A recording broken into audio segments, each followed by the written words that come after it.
Hey guys, welcome back to my channel Cravings Alive. Today I'd like to share the recipe of chicken sandwich. Let's have a quick look at the ingredients.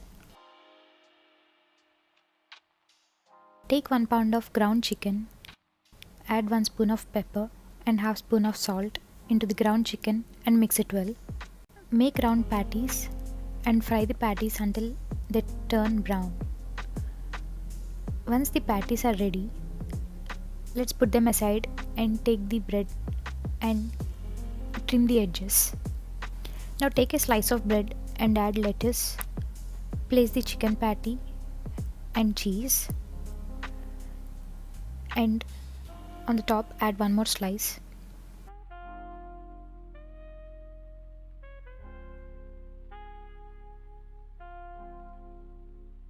Take a frying pan, add some butter and place the sandwich on the frying pan and fry for 2 minutes until the cheese melts.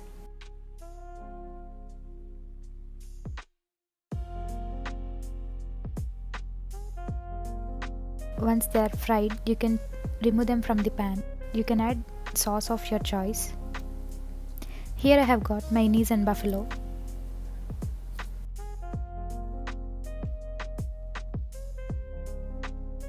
You can serve it along with some chips. Try this recipe and let me know how you like it. Don't forget to like, share and comment below and hit the notification bell icon for more updates.